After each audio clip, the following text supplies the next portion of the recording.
I'm wondering, is Callista on the other line there for a moment? Yeah, Callista can join us for a moment. Why perhaps we can reestablish with Speaker Gingrich, and we can talk about the other matter that we want to talk about. We will continue with Speaker Gingrich because I want to ask him about these memorials shutdown. It has absolutely been atrocious. We saw the World War II veterans protesting it over the weekend, and I know that didn't happen during the 1995 shutdown. I wonder what Newt's take is on that. But in the meantime, Callista Gingrich is on the line as well. Newt mentioned this. You guys have a book signing later today at Barnes & Noble in Fairfax at 1 o'clock. Tell me about the new children's book, Yankee Doodle Dandy. I mean, you have put out this whole series of books trying to get kids to recognize where we came from, Callista. That's exactly right. Yankee Doodle Dandy is the third volume in my Ellis the Elephant series, and it's a series that offers a guided tour of American history for 4 to 8-year-olds. And in Yankee Doodle Dandy, Ellis the Elephant, who is my time-traveling pachyderm, discovers the American Revolution and how America became a free and independent nation. How do you get a pachyderm to be a time traveler? Yeah, what's the science? There's got to be a secret There's physics to that. behind that. Is this a quantum physics thing? Well, not really. I knew I needed a unique character to capture the attention of small children, and I did consider many animals, including bunnies and hippos and giraffes, but in the end I could not resist this adorable little elephant, Ellis the Elephant. All right. Well, I homeschooled my kids for about 8 years there, and this is the kind of book that's perfect for that sort of thing because, I'm looking through the book right now and it's beautifully illustrated. But Callista, the messages that you have here and the history that you have here, you'd be surprised in public schools they're not getting this kind of stuff. That's absolutely right. Unfortunately, many of our schools are failing to teach American history, including our founding principles and values, and instead teaching revisionist or politically correct history. And as a result, our kids aren't learning American history. Yeah. All right, if you look at some of these stats, 1 in 3 fourth graders can identify the purpose of the Declaration of Independence, and fewer than half of these fourth graders today know why George Washington was an important leader. We really have some work to do. They should poll Congress on those same questions. Callista, stay with us, and we're going to be rejoined by former Speaker Newt Gingrich in just a moment. We are joined on the line now by Newt and Callista Gingrich.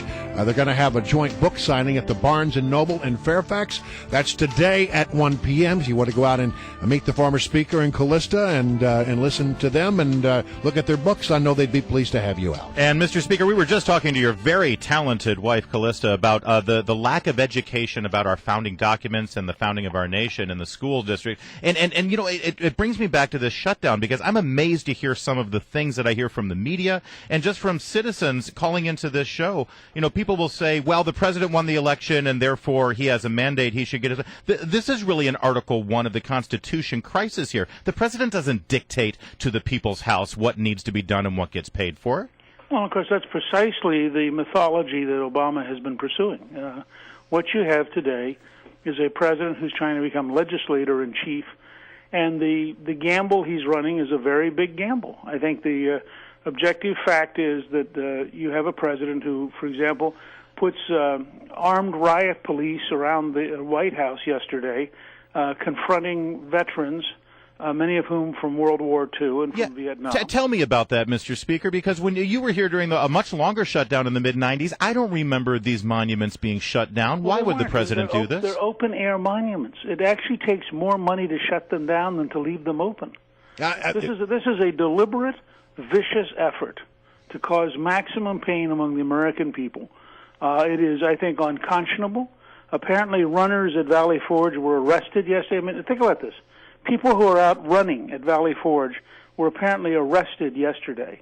This is the kind of stuff that is just crazy, and you have to wonder why is the Obama administration opposed to the American people?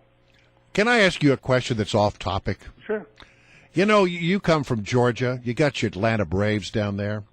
Here in Washington, we got our Washington Redskins, and, I mean, it's becoming a thing. Everybody's talking about whether or not the Redskins should change their name because some people say they find the name offensive. There's even a high school here, locally, that's talking about how they're going to talk about whether or not the kids should be allowed to wear the Redskins jerseys to school. Do you have any thoughts about this? I'm frankly so sick and tired of left-wing political correctness and trying to force the rest of us into groupthink based on whatever the latest fad is.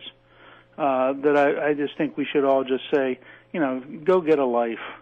Go get a life. All right. Yeah. Very pithy, very succinct. See, this is the kind of clear communication that we need out of the House of Representatives today. Do you decry the fact that the messaging doesn't seem to be very crisp from Republicans these days? Sure. I think there are two parts to that. First of all, the Republicans are very bad at communicating.